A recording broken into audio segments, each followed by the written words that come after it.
কেন? মানে আমি কোত্থেকে আসলাম আপনাদের মাঝখানে? তুমি আসো নাই, তোমার ভাইজান আসছে। মানে কিভাবে?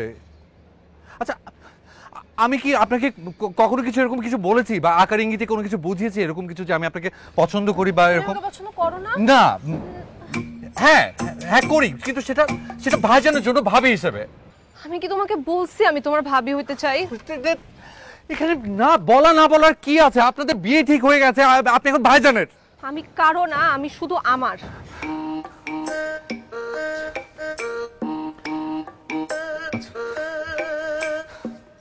আচ্ছা, আপনি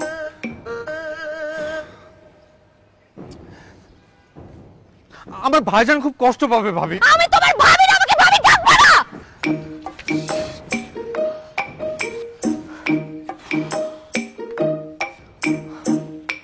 তোমার ভাইজান কি বলছে? কি বলছে তোমার ভাইয়া? আল্লাহ জাস্ট বাঁচাইছে যে ভাইজান দেখার আগে মেসেজটা আমি দেখছি, আমি দেখার সাথে সাথে ডিলিট করে দিছি। ও না, ভালোই হয়েছে। তোমাকে জানানোর দরকার ছিল, তুমি জানছো। প্রথম দিন যেদিন তুমি আমাদের বাসায় আসছো, আমি না সেদিনই তোমার প্রেমে পড়ে গেছি। আল্লাহ আল্লাহ আল্লাহ আল্লাহ আল্লাহ ভাবি প্লিজ, আমি শেষ করতে দাও। সেদিনের পর থেকে প্রত্যেক দিন প্রত্যেক রাত আমি শুধু তোমার কথা ভাবছি। আমি তন্ময়, আই লাভ ইউ। তুমি শোনো শোনো, এখন যেটা হইতেছে এটাতে না কেউ সুখী থাকবে না, আমিও না, তুমিও না, তোমার ভাইয়াও না।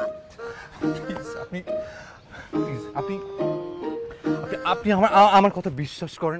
আপনি না সময় নেন, আপনি সময় নেন, দেখবেন আপনি সময় নিলে আস্তে আস্তে সব ঠিক হয়ে যাবে। ঠিক হবে না, ঠিক হবে হবে না, তখন তোমার আমার হবে তো সম্পর্ক। নাউজুবিল্লাহ নাউজুবিল্লাহ নাউজুবিল্লাহ নাউজুবিল্লাহ। আপনি আর প্লিজ, আপনার মাথা ঠিক না, আপনি জাস্ট আপনি পাগল হয়ে গেছেন ভাবি। প্লিজ, আপনার মাথা খারাপ হয়ে গেছে, আপনার জাস্ট মাথা খারাপ হয়ে গেছে, আপনি উল্টাপাল্টা বলছেন এই জন্য। আমি আপনাকে বোনের মতো দেখি, আমি বোনের মতো দেখি, আমার ভাবি নাই, আমার কোনো ভাবি নাই, ভেবেছি আমার ভাবি হবে আমার বোনের মতো। আল্লাহর ওয়াস্তে আমি তোর পায়ে পড়ে আমাকে বোন ভাবি এগুলো ডাকা বন্ধ করো। আমি তোমার ভাইকে বিয়ে করব না, আমি তোমার ভাইকে বিয়ে করব না। আচ্ছা আচ্ছা প্লিজ দেখেন নীলিমা, কি সুন্দর, কি সুন্দর লাগছে, বলো কিরকম কেন? দেখেন আমাদের পরিবারের একটা মান ইজ্জত আছে, আপনাদের পরিবারের মান ইজ্জত আছে, আছে না? হ্যাঁ আছে।